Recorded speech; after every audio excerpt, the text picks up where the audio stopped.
Hi, I'm Gordon Lamphere, and welcome to the Real Finds podcast, where we have real conversations with key entrepreneurs, activists, and researchers, shaping the real estate industry and, as a result, our world.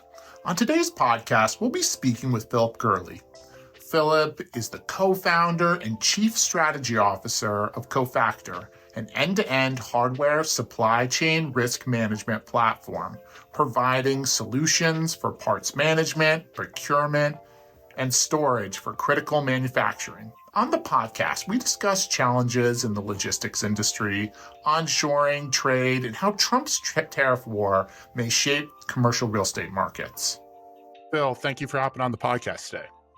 Yeah, pleasure to be here, Gordon. Pleasure to be here. So one of the big things that we've been talking about just in generally on the podcast is trade. And how did you get into the world of trade, logistics, and kind of understanding how the process of how goods move around the world works? Deeply accidentally. So my background was absolutely nothing to do with any of the things that I am doing today. I had a background in arts and technology, the overlap of those things. You get a little bit too deep into it, and you start saying, well, if I just made my own hardware, I could probably have a lot more reliable outcomes on the software side. And so me and my co-founder Matthew start working in hardware. You start making a server. People ask if you can do IoT stuff. Fast forward a couple of years, we had worked with a lot of very large companies, been through an acquisition, decided let's take a pass at manufacturing. We did not know what that was going to be.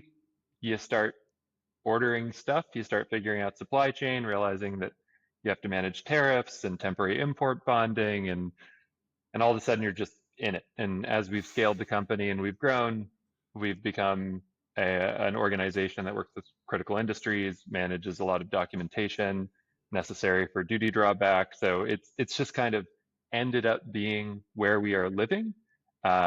It's the things that we need to think about actively to solve problems for our customers. Very accidentally wandered into this this world. So why are electronics in particular so supply chain sensitive?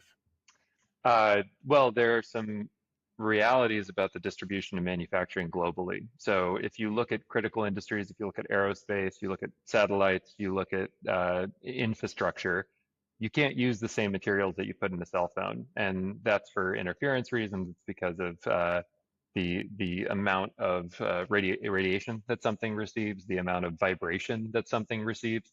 There are a lot of conditions that can negatively affect something that might be a very technologically advanced unit of technology, but all of a sudden when you put it in space, it has a lot harder time. And so what you're looking at is mature node electronics, and this is basically a density of the actual infrastructure of those electronics. Over the last 30 years, the materials that are critical to us building satellites, building rocket ships, building infrastructure, those are majority manufactured in China. And so this is of particular interest, of particular import to what's going on right now in global policy and how things are kind of shifting is, can you reliably make systems that are critical and have transparency and have a reliable supply chain? These are huge concerns. I think you can look at the drone ecosystem. You can look at cell modems and IoT and what matters. You're seeing a lot of US manufacturers popping up that are really just licensing the hardware designs and then the firmware to essentially take a Chinese product and then stand it up in a Western market so that it is available. All of this, any change, any shift in process, any change to your supply chain, that's process change. Process change is a nightmare. When you're dealing with commercial off-the-shelf materials, you're dealing with distribution channels, which is obfuscating your relationship to the manufacturer. It's just a really, really complex space with a lot of sort of nodes of interaction to get to an assembled system. And so it is electronics specifically, as opposed to a custom piece of hardware that you manufacture for a purpose. It's just a really, really fractured ecosystem where, especially if you're dealing with critical industries and you you need security around those components that go into those systems. It's top of mind for a lot of organizations, and it's really scary because if you can't use that part that you designed into and then certified and qualified, with the U.S. government, you can't manufacture your thing, and then the outcomes financially for a business that's being hit with penalties for not being able to deliver on a government contract. These are huge deals. So it's just a particularly sticky subject when it comes to manufacturing. How does an organization go about handling all these shifts right now and kind of managing their supply chains? Because it seems like, I work with a lot of organizations, and many of them tend to be, I'd say, less sophisticated, but some of them in the pharmaceutical space are very sophisticated. And for them, their precursors, not all of them come from China, but most of them come from Asia in general. I would say overwhelmingly this last 90 days has been kind of crazy.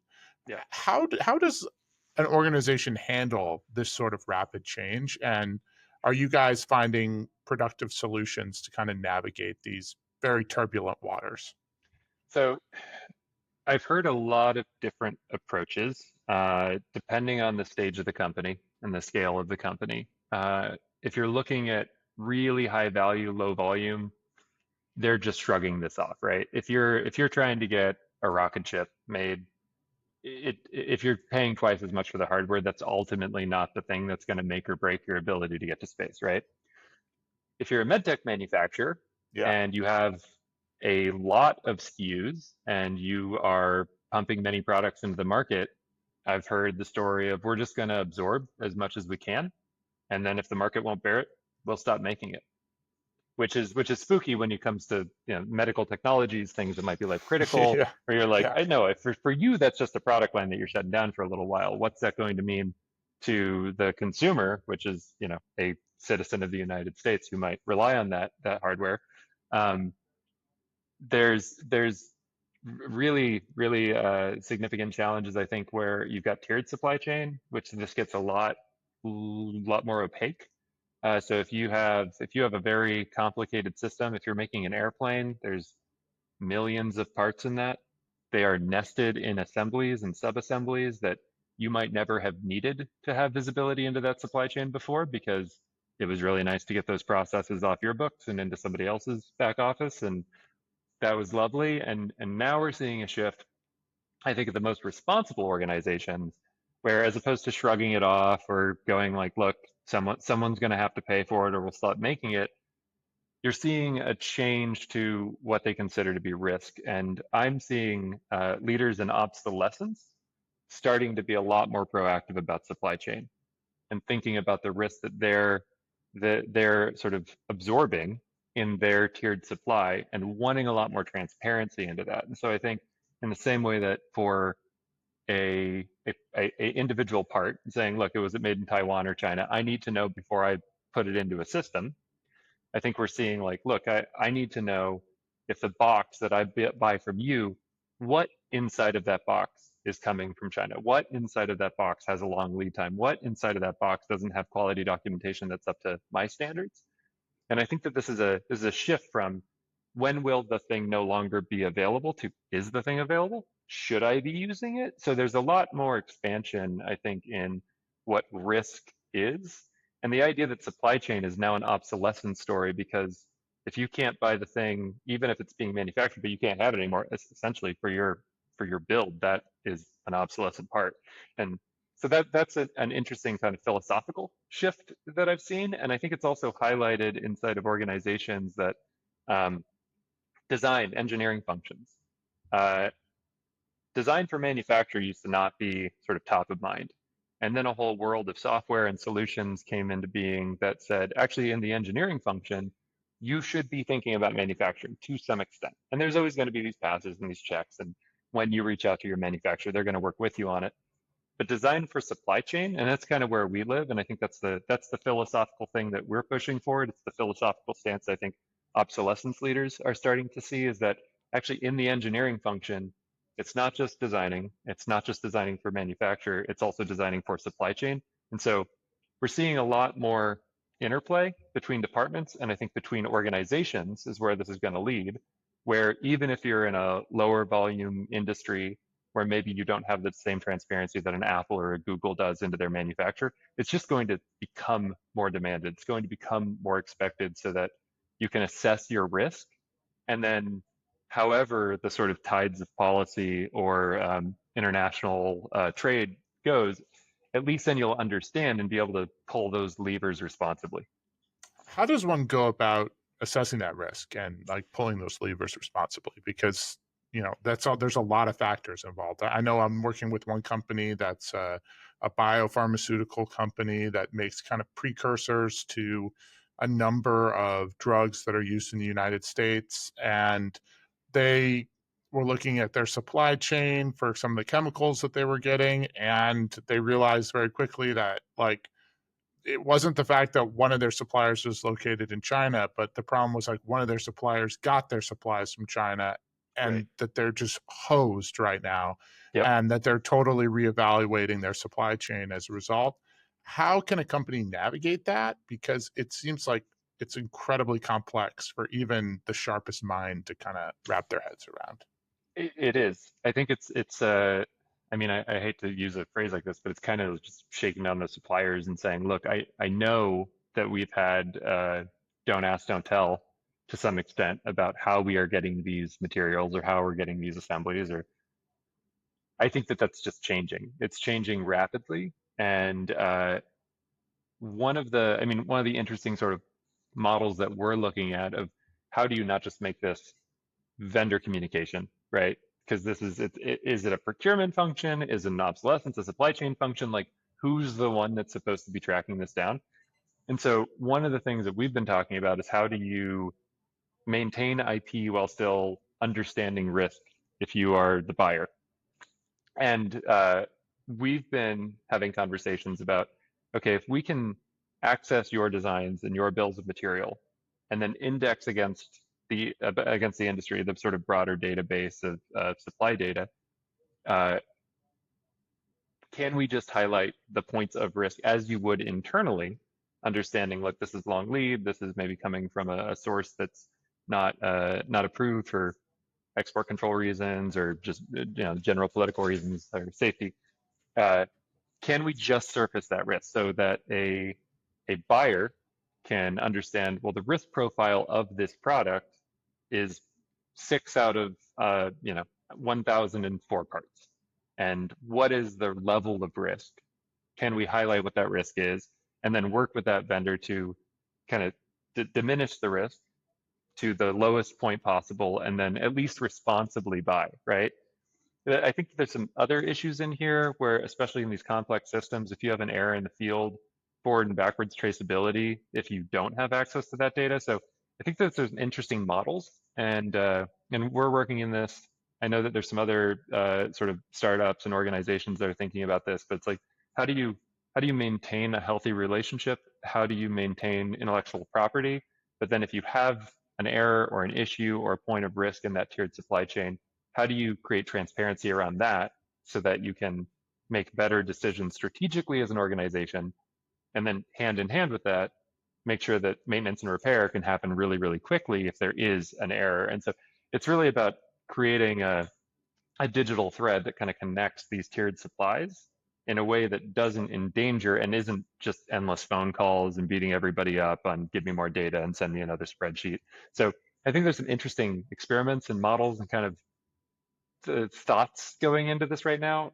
From what I've seen, other than the sort of largest, most scaled manufacturers that have built this up internally over decades, it's right now a bit of a Wild West space. So going into the Wild West space, the solution to many is tech, right? Is that there's a tech solution to try to navigate this because the human mind can only follow so many threads. And even if, we're putting everything down on paper, we can really only monitor so many threads in real time, right? As you talked about. So you guys have some solutions to this problem. What are you seeing in the market as the most effective solution? And you can talk about your own as well and kind of how you're deploying it. Yeah, yeah. So uh, I mean, so we work in critical industries. So we're GovCloud, we're ITAR registered, compliant. So we have kind of a little bit of a different universe in this, in that our customer base is very, very, very data sensitive. That a lot of the documents that we deal with are export controlled and need to be managed in a different way than a consumer good would be handled. I mean, the stuff that we're doing is utilizing essentially light AI clients running on GovCloud to then take in a lot of this data and manage emails, manage POs, manage invoices, track materials, absorb bills of material and design documents. And then anytime that we need to reach out to the broader sort of ecosystem of the internet, using an LLM or referencing an external API, we're just obfuscating and sort of hashing out any of the sensitive data after parsing it all apart. And then we reabsorb whatever that response is in an anticipated JSON format. So you can't do code injection. So there's no risk, there's no exposure, right? And like that's a very specific model. Is okay, how do we take what we know internally, compare it with what we know externally, and then sort of get best outcomes out of that? So that's like what we're dealing with. But I think it's like, if you look at any of the companies in the supply chain space right now, they're pushing AI in a million different ways. And depending on the risk profile of the company, or the sort of willingness to adopt new technologies, inside of the reality that I think in manufacturing and in supply chain you can't have hallucination, right? And that's the big focus on us, is like Yeah. it has to be deterministic. It has to be, if you ask it the same question twice, you need the same answer both times, right? And you need it to be accurate. So that's really what we're focused on. But I think it is, how can you leverage new technologies in a way that gives you like 100% successful deterministic outcomes, and automate as much of the sort of redundant stuff, right? Like, you don't need an inbox that's getting slammed with 1,000 updates that in fact your order is running on time, or that you have received the material in the time frame that you expected, right? It's I think it's more about where can you solve those really direct, simple problems that is the mundane, and then highlight, hey, this is actually outside the norm. Something unexpected has happened. And so any of the application, I believe, is really just about how can you reliably solve the simple problems, so that the more complex, more heady, more strategic stuff at least gets pushed to the surface without any of the other noise. And that's kind of how we think about it, is like, don't be big and fancy, be practical and let people focus on the stuff that matters.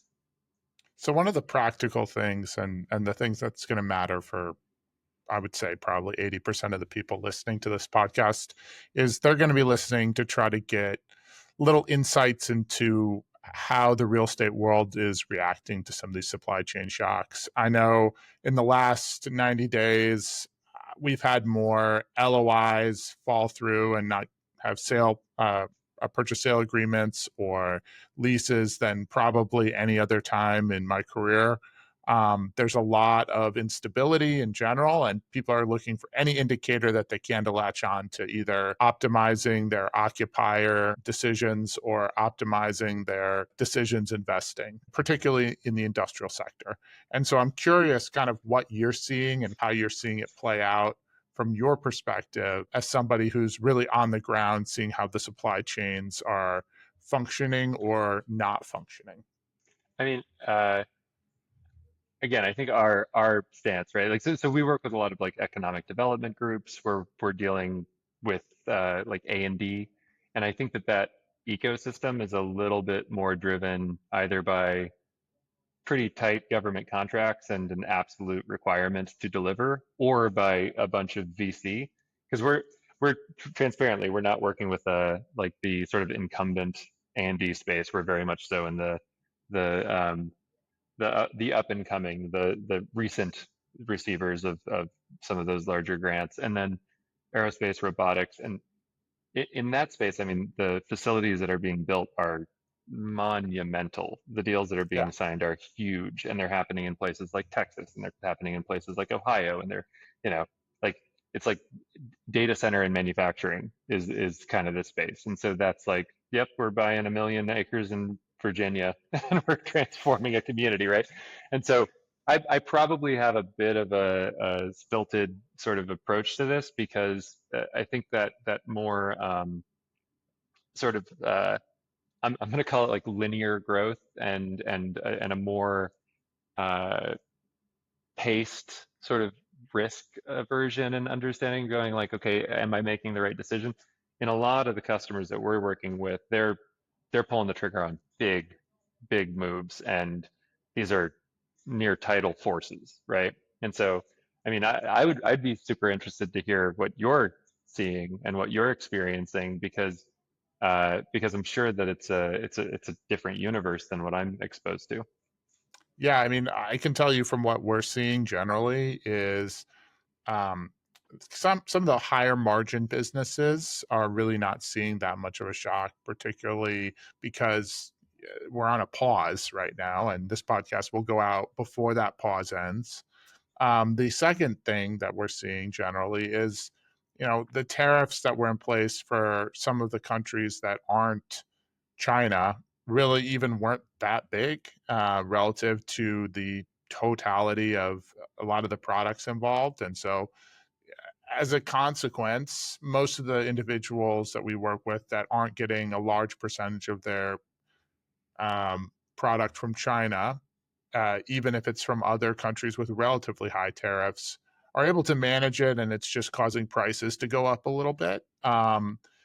For some of the China low margin or some of the just extremely low margin product that's come from Mexico, there is a little bit of turbulence. And I think that's caused people to delay decision making as a whole, but it hasn't stopped the market. This isn't like what the market was for Office for the first 6 months of COVID, where everyone Right. was just in absolutely sheer free fall.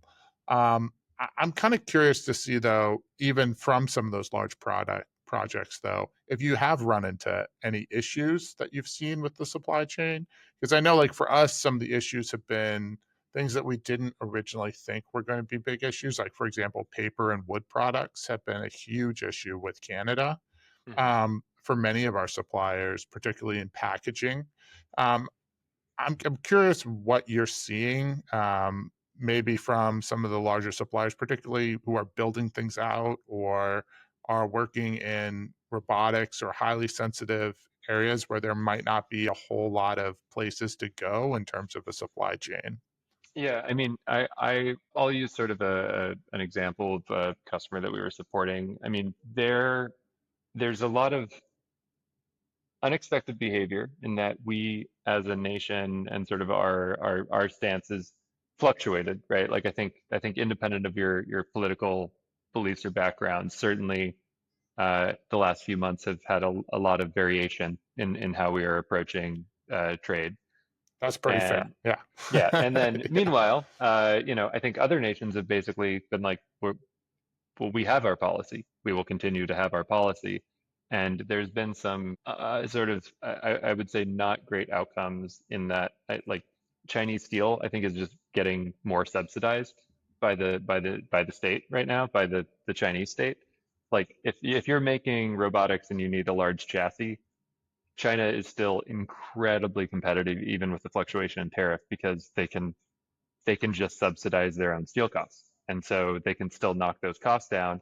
And they've done such a great job of building up manufacturing ecosystems that's they're still, as far as the quote goes, they're still going to come in really, really, really competitive. And so something that we're seeing, at least in the higher value sort of assemblies, is a desire to nearshore or onshore those processes, to know that you're not going to have policy change your unit economics, especially if you're dealing with like robotics as a service or something like that, where sort of your product in the field, there's a time to recoup the value before you see profitability on that. So there's the idea that your unit cost might go up by 25%. That could actually kill your bottom line, right? Like sort of eliminate your feasibility as a business model. And so while there's that desire, there's a lot of hunger to kind of shore up that supply chain to get it inside of the United States to reliably build the infrastructure, utilize the infrastructure that is domestic. But China can just keep undercutting costs. And there's some trends in consumer goods that I think are kind of unnerving, where you've seen uh, sort of exception for tariffs on some of the consumer electronics that previously, at least an amount of manufacturing was being done domestically, and that supports manufacturing facilities, growth of teams. Like I think if you look at the R&D departments of some of the larger tech giants, uh, the trend seems to be that the more appealing offer is to just push everything, design, quality, test, NPI through production entirely to the Eastern market, because the irregularity of the unit economics of even the sort of early design processes being domestic makes them untenable. And so there's a lot of challenges where there's a lot of interest. I think there's a desire to have a more resilient onshore manufacturing ecosystem to normalize some of those costs. But there is so much manufacturing force in Taiwan and South Korea and China and Japan that it's really difficult from a bottom line, from a business standpoint, to drift from those environments. Yeah, I know from us in many of the conversations we've had with some of our occupiers, I think some of the saddest aspects of the Trump policy has been we started to see a substantial amount of nearshoring, not necessarily to the United States, but a lot to Mexico.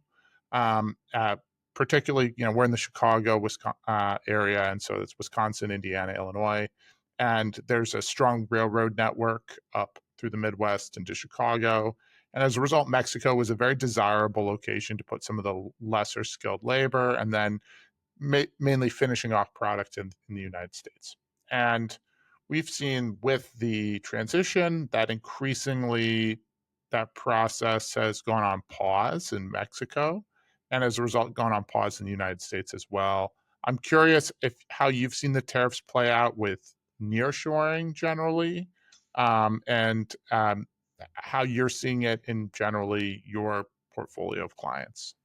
Yeah, I mean it's nearshoring also feels risky now, which is a bummer because especially if you look at Mexico, especially over the last decade, we have done a huge amount of infrastructure investment in Mexico, and those those facilities are often run by U.S. citizens living in Mexico, and so to Yeah. create an adversarial relationship where you're looking at a decade plus of investment and time and strategy and like how do you create an economy? How do you compete in this economy? How do you what is a good choice of investment, right? And I think you sort of see almost the inverse in Canada. A lot of that infrastructure has been there for decades. That it started off with companies like GE coming in and building infrastructure inside of Canada, and then sort of allowing that to be turned over uh, to Canadian companies and sort of run that process.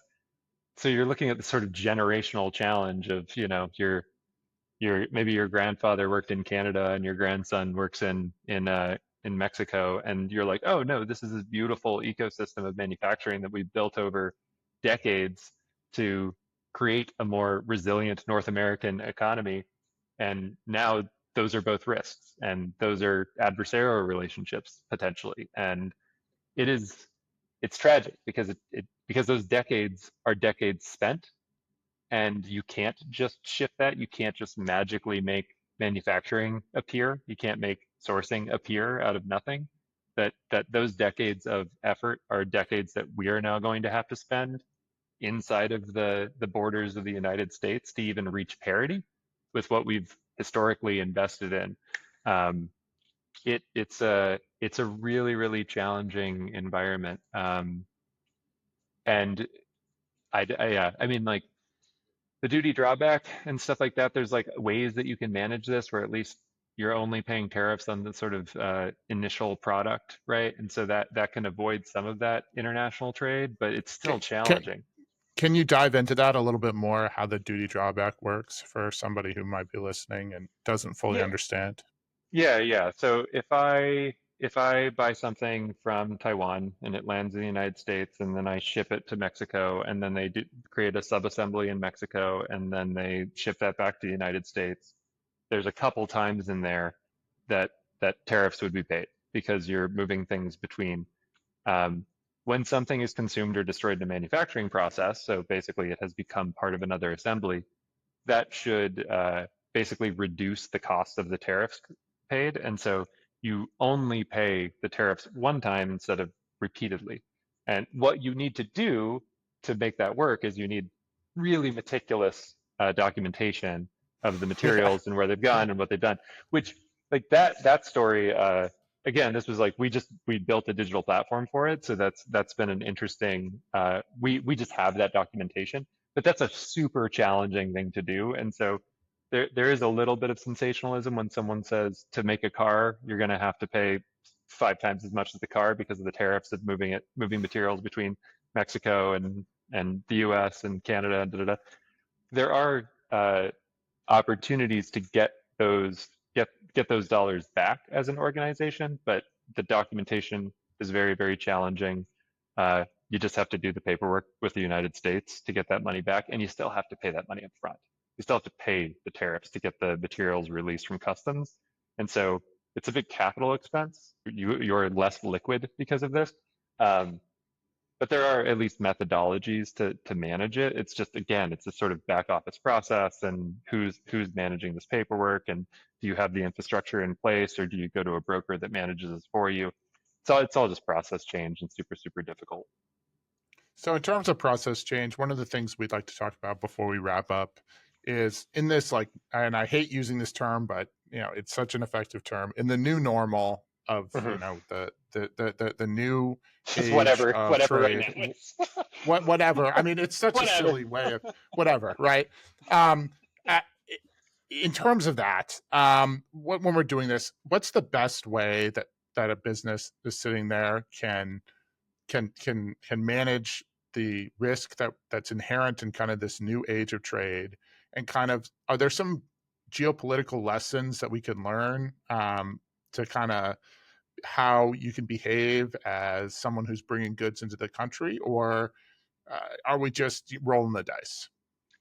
I this is not a new thing, right? We're like, oh my God, what's happening? What's happening to the whole world? Supply chain, it's nightmarish. It's been a whole 9 minutes since COVID happened, and we were in another horrible supply chain environment. You go back, A one of my new favorite, a new normal. a new Yes. new Yes. normal, right? And Yes. there's Yeah. when VCRs got super popular, they stripped a bunch of electronic components from the market, and all of a sudden we were in a supply chain nightmare because VCRs were hot. Like there have been so many iterations of this, and I think the lesson that we have to take is it is really appealing to pass off the responsibility of your supply chain onto a tiered vendor. It is really appealing to say, I've got my vendor, and my job is just to beat up that vendor on price. And if the quality drops, I will yell at them to get the quality back up. Supply and procurement, these are processes that have to sort of be continuously improved, right? And I think continuous improvement and diversifying your supplier base, understanding the risk, right? Saying it's the same way that people handle inventory right now, right? If you have critical inventory, you don't put it all in one building, because if that building burns down, you are completely SOL, right? Like you're just like, there is no hope. It's all gone. What do we do, right? There's no ramping back up. We've seen relationships with major manufacturers, like EMS providers, like big companies where a organization, an OEM, is handed off to this, electronics manufacturing service provider. Like, you're just going to do my box build. You're going to build my thing, and that's great. All of a sudden, demand fluctuates. They see a little fall off in how much they're delivering to that OEM, and they go, "Look, you're not a great customer anymore. We're firing you." That their entire supply chain, their entire process, the ability to deliver product is in the hand of one organization that just decided they don't want to play nice anymore. And that really scary possibility, I think, is where we've kind of pushed ourselves for the last 3 decades as a nation, which is like, we're a services country. We're the thinkers. We're not the doers. No, pass it off to somebody else. Like, and if I can only have one person I got to call and I say 1,000, please, and then they send me 1,000 of the thing, that's great. And that's just not, it's not a healthy way to do business. It's not a healthy way to manage your risk. So I think this like continuous evaluation of your supply chain, multi-sourcing opportunities, continuing to do check-ins to distribute your supply chain to understand, look, I can't just have it come from Europe. I can't just have it come from Mexico. I can't just have it come from China. I can't just have it come from the US. Kind of need that opportunity across the board. And you could see some of this happen like in avionics. Like this is already like if you look at what goes into an airplane, a lot of these manufacturers have diversified where they actually manufacture the sub-assemblies. And I think that every company has to start thinking a little bit more like this. It's the you can't just find your one or your five vendors and rely on them and just say that's it. It's short up. Less points of failure is good. It's like you actually need to kind of pivot your thought and say, I need more of a network here. I need more optionality, and I need to continuously communicate, whether through technology or directly, on what are the risks of these vendors. There's a chemical company I'm working with in the transportation industry broadly, both aviation and just transportation, um, that is in the process of doing this as well. They had one site location and now they're going to three. And it's just because of just generally the market, they don't feel safe being a relatively critical chemical company. And, if a lab blows up somewhere, they're done. So Right. in terms of that, we don't want to blow up this interview, but at the same time, we'd like to kind of go into our final four, and Yeah. it's always kind of like a fun last little wrap up, and it's a way to learn a little bit more about you and learn a little bit more about kind of where you think trade's going, logistics, procurement. Totally. Um, and so one of the first questions we always like to ask is, and this is, let's put on our little Nostradamus cap. Where Love do it. we think the future's going of trade, logistics, and manufacturing over the next 10 years?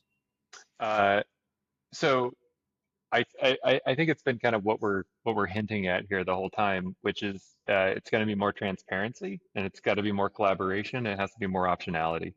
I think the thing that is going to become forefront of sort of a lot of people's mind is if something goes wrong, how, why, right? Like what happened here? And we're not going to have less complex supply chains. We're not going to have less tiered manufacturing. Specialization exists for a really, really good reason, and it's because you should not know how to. If you're building a drone, you should not necessarily have a 5-axis CNC machine that's cutting up a bunch of steel, right? Like that, or aluminum. It doesn't make any sense. And so it's gonna be, I think, more connectivity. It's gonna be more data moving between organizations, more automation and more link. And this is, I think, the provenance of materials. I think that this is quality documentation. This is test documentation. Um, we're already looking at models where I think when you're doing supplier discovery and maybe you're a smaller company and you've lost a vendor because of trade issues, there's a follow the leader narrative, right? And so you want to go, okay, well, who's already working with companies that I respect, right? Because then I want to track them down. Already, if you go to supply chain leadership, it's like, well, I've got a great guy in Taiwan.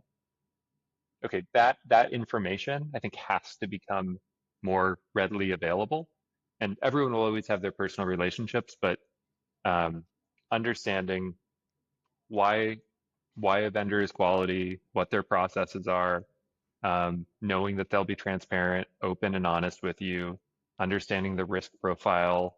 Like these are all things that I think lead to a more interconnected manufacturing and supply chain industry, uh, where if something goes wrong, you have forward and backwards traceability.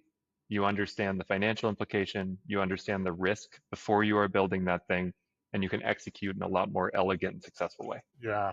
I think transparency is great. It's definitely, I don't know if it's definitely, but hopefully it's the future. In terms of that, we've gone to the future, and now we're going to take a step back in time. We have a lot of folks that listen to this podcast that are somewhere in the first 10 years of their career, and that they're sitting there listening. And I'm curious if you could give one little bit of advice. It could be very short, but what would you give to yourself at the start of your career? Everything you do is a product.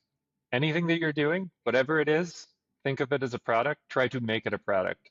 I did a lot of really, really interesting projects that I thought were great and a lot of fun, and then realized a few years later that that's what engineers get paid to do, and that in fact everything that I had done had could have probably been a product if I had put like 8% more effort into it. And so, as you jump in and you try something out, I think, you know, whatever you're doing today, it's interesting, it's fun, it's engaging, it's new. Is it repeatable? And this is something like can you repeat this motion? Can you repeat this offering? Can you scale this product? Can you provide it to more people? I wish someone had like cued me in on that a little bit earlier in life. Developing systems is definitely the key to developing scale and growing. One of the ways that we like to grow as well is we like to look and see kind of what people who are in the arena are reading. If you're a reader at all, is there a book that you would recommend to our audience? Yeah, totally. So two of them are funky, and one of them is incredibly obvious. So, That's totally fine. We can get funky on here, so yeah, yeah, yeah. that's not a problem.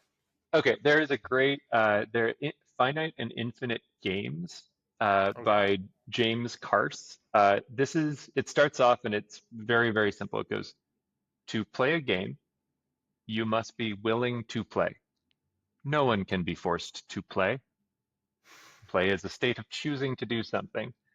And then it evolves in a very unexpected direction where it tears apart these ideas of how you engage with like a game, how you play games in your life, what that means to our society. It's a really interesting take on sort of how we interact with each other and how we overcome challenges and what are the personal and the moral implications of that. So Finite and Infinite Games really does not end the way it starts. Totally worth the ride.